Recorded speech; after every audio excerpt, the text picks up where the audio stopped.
Excellence, Monsieur Mohamed Ould Abdelaziz, Président de la République islamique de Mauritanie et Président of the Islamic Republic of Mauritania and the Chairman of the African Union, Excellencies, Heads of State and Government, Excellencies, Heads of Delegations of Member States of the African Union, Your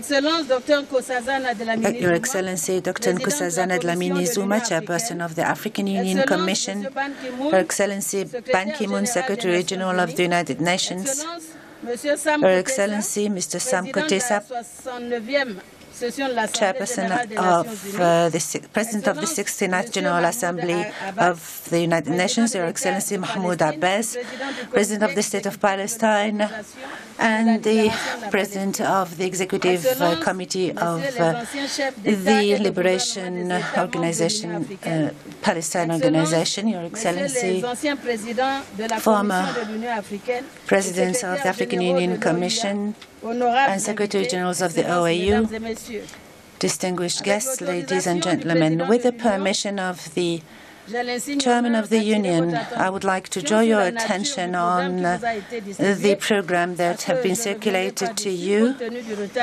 I will not read it out given the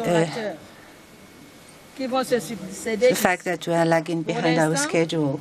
Regarding the list of speakers, I would invite you very respectfully to stand up for the AU anthem by the AU Choir of the African Union.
Nous remercions la chorale.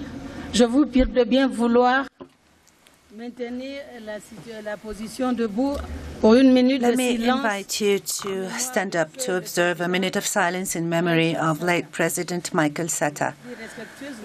Very respectfully, would you stand up for a minute of silence in memory of late President Michael Sata?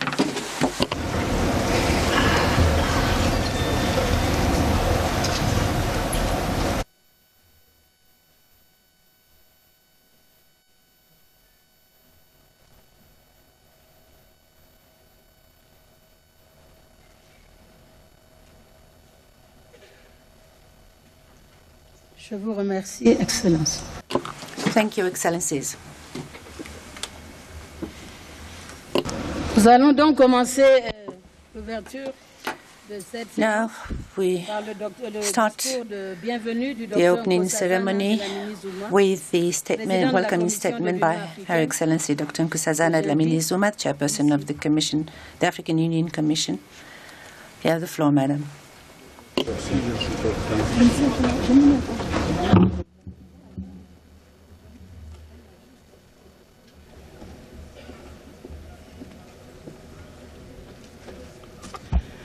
Thank you, Program Director.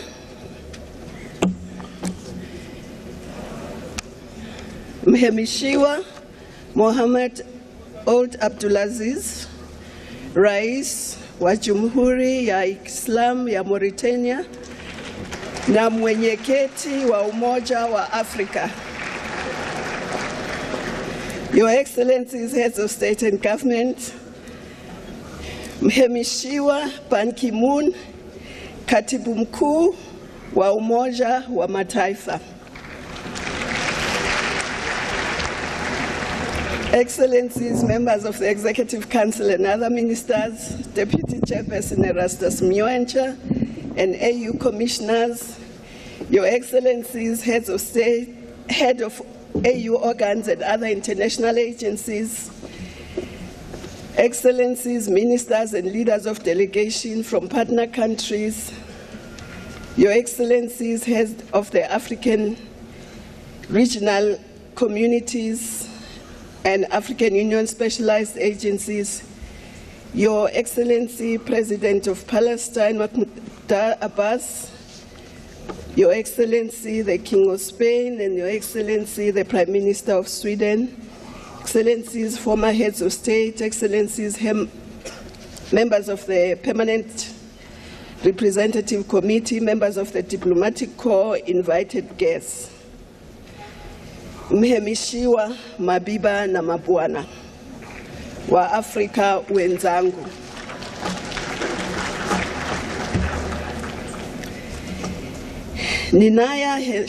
Ninaya heshima kwa mara nyingine tena kuhutubia mkutano wa wakuu wa nchi na serikali. Na ningependa kumpongeza Mheshimiwa Rais wa Libya, Rais wa Mauritania, Mauritius, Rais wa Msumbiji, Rais wa Namibia, Rais wa Tunisia, Rais wa Zambia, kwa kuchaguliwa kwao kuongoza nchi zao.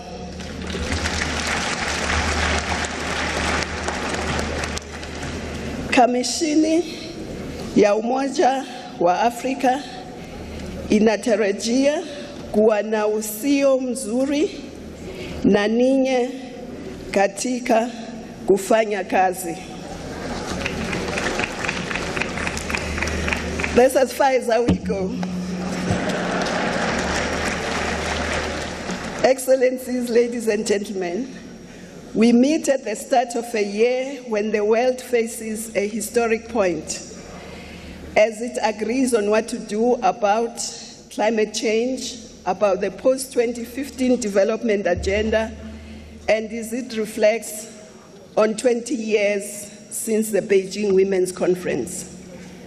Thus, whilst the rest of the world has the luxury to choose to stay where they are or move east, west, south, or north, Africa has neither the time nor the choice. We must move in one direction, and that is forward and upwards. 15 years ago, as the world welcomed the new millennium, Africa was referred to as the 21st century development challenge, at best, and a hopeless continent at worst. As Africans, we chose to see the start of the millennium as the start of the century for Africa. We should, however, be aware of the new threats that face not only the continent but the rest of the world. Terrorism, insecurity, climate change. On the other side of our continent, we have droughts in the east And in the Sahel, we have a looming drought on the Sahel, and we have droughts in the east, Mozambique, Malawi, Zambia, and we regret and we are sorry and for the loss of lives, destruction of the environment, but this reminds us that climate change is upon us. Terrorism, in particular the brutality of Boko Haram against our people, the senseless killings, the destruction of property, the enslavement and sale of our people, especially girls, kidnapped and married off, the terrorization of villages are a threat to our collective safety, security, and development.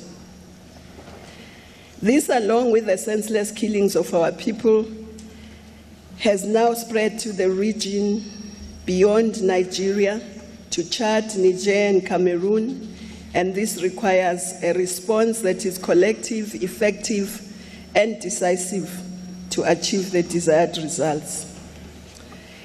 As we discuss these situations, also in Somalia, Libya, Mali, South Sudan, and DRC, we should remind ourselves of the occasion of the 50th anniversary of the OAU, when we vowed that we shall not bequeath war and violence to the next generation of Africans.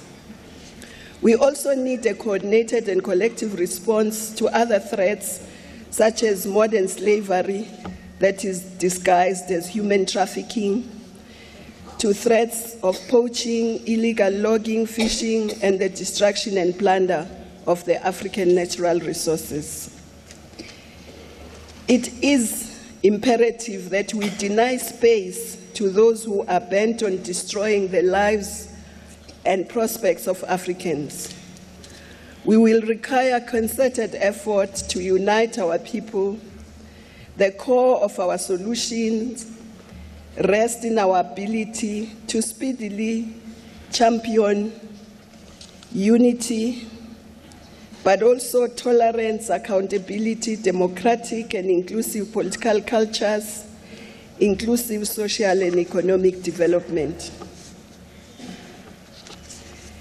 Excellencies, ladies and gentlemen, despite these challenges, and even as the downward gale force winds continue to buffet the world, Africa has been climbing a step at a time up the steep cliff towards peace, prosperity, and the restoration of the dignity of all our people. It was this resolve to take charge of our destiny which informed our decision during the 50th anniversary that through a people-driven process for the realization of a vision for an integrated, people-centered, prosperous Africa at peace with itself. Today, we will be presenting Agenda 2063 for adoption after months of consultations and outreach to all sectors of African society. We are confident that the aspirations in Agenda 2063 reflect the voices of the African people and her diaspora, united in diversity, young and old, men and women from all walks of life. Excellencies, 2015 is also the 60 years since 1955 Bandung Asian African Conference, a turning point of world history when for the first time the representatives of the former colonized nations united and proposed an alternative to a world order dominated by superpowers then.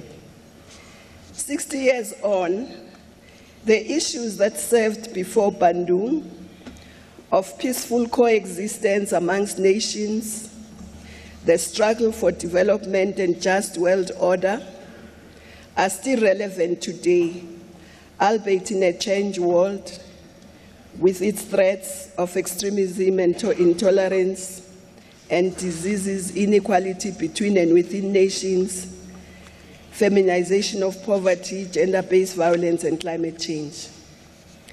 But it is also a world of opportunities. with technological advances that can help leapfrog development and changes in the economic landscape of the world. It is this changing world with threats and opportunities that Africa navigates as it finalizes its vision for the next 50 years. Excellencies, ladies and gentlemen, our generations of Africans, young and old, men and women, face the challenge to fulfill the mission we set ourselves.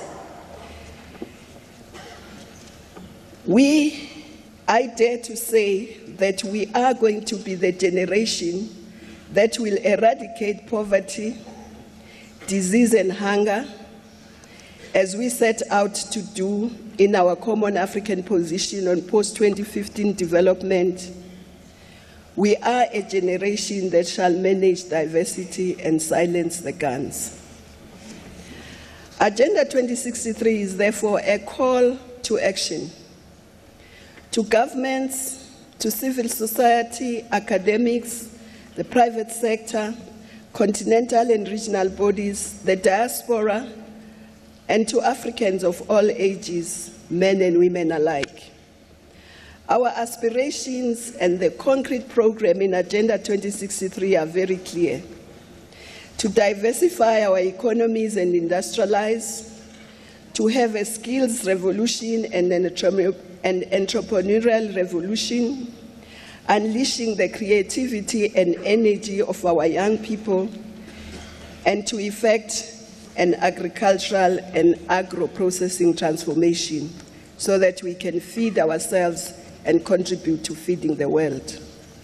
We shall connect Africa through aviation, rail, highways, ICT, energy, and the seas.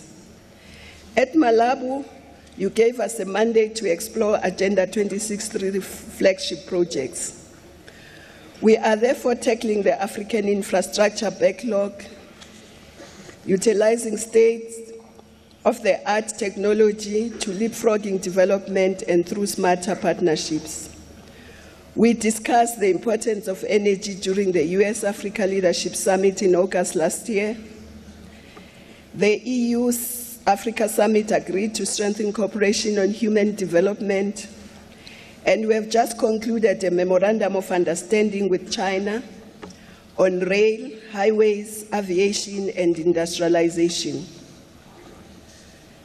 But we'd like to make a special appeal on aviation, that we need to move decisively towards the creation of a single African aviation market, as envisaged by the Yamoussoukro Declaration. It not only makes economic sense, but it is also a key driver towards continental integration.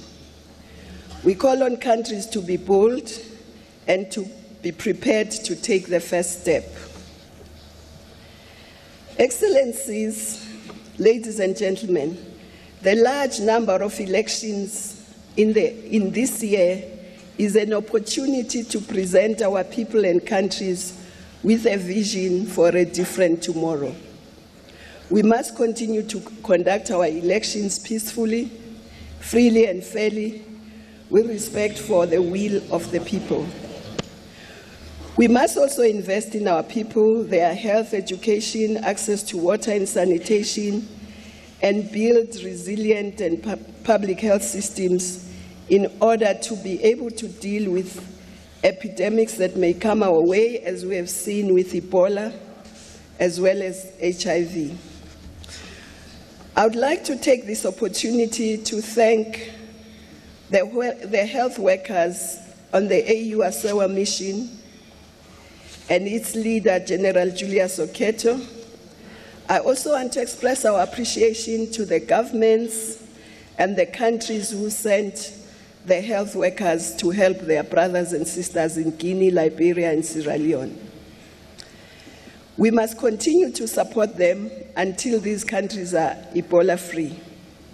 I would also like to thank the African private sector for their partnership with us in the fight against Ebola, and particularly the mobile networks, who through the Continental SMS campaign enables Africans to contribute Over 30 countries have joined the SMS campaign, and we invite the rest of our countries who have not joined to join.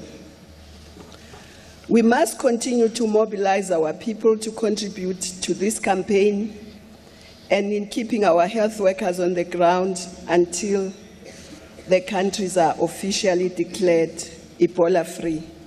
We must also campaign for their debt cancellation as they prepare for the recovery phase after the epidemic. Excellencies, we will also present the Assembly with a progress report on the 10-year plan. Key to this remains the issue of resource mobilization for the implementation of our continental vision, plans and institutions. The Ministers of Finance and Economy and Planning last year acted on the mandate of the Assembly and engaged on the proposals for the implementation of alternate sources of funding. They will make their report today through their chairperson, our sister, the Minister of Finance of Nigeria, our sister Ngozi. Excellencies, during the 50th anniversary, there was a recommendation, and we hope that there was another recommendation on the alternate sources of funding. You will recall that you instructed the Commission to work with the private sector and establish an AU foundation that can raise funds from the private sector. And I'm happy to say that during lunch, we will be launching this foundation. Your Excellencies, it is befitting that the year we adopt Agenda 2063 is also the year of women's empowerment and development. During 2015, we shall take our continental program on gender equality and women's empowerment to a higher level by ensuring that women are at the table in conflict resolution, peace building, by increasing the representation of women in public life, and we'll be watching very closely the many elections that will be taking place this year. And through economic empowerment and financial inclusion of women, and by modernizing agriculture and addressing women's access to land, technology, markets, infrastructure, and capital. Agenda 2063 commits to empower young people as innovators, citizens, and entrepreneurs. I'm pleased to announce that the Pan-African Parliament will co-host 2015 Annual AU Intergenerational Dialogue with the youth at the Pan-African Parliament later this year. I would like to share a success story with you, Excellencies. Last November, I was very proud to attend the graduation of the first group of master's students of the Pan-African University Institute for Science and Technology in Nairobi, Kenya. These graduates are an example of what our young people are capable of if given the opportunity. In their 2 years of the Pan-African University, they had 100% pass rate, published research articles in journals, and one of them registered a patent. They and thousands of young innovators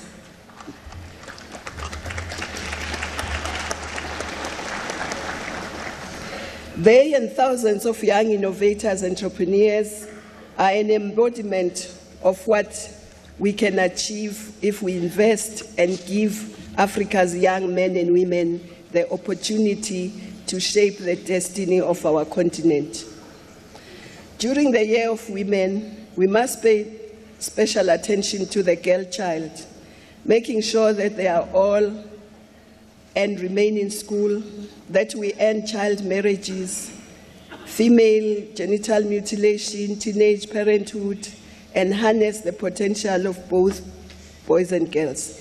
In conclusion, as we move towards implementation of Agenda 2063, We must adopt collective and cooperative approaches to the threats of peace and security.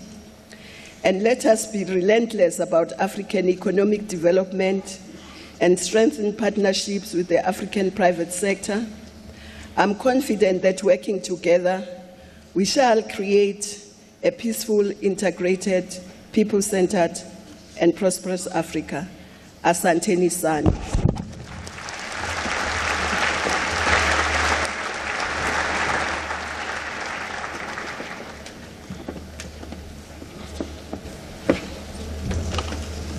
Nous vous remercions, Madame la Présidente.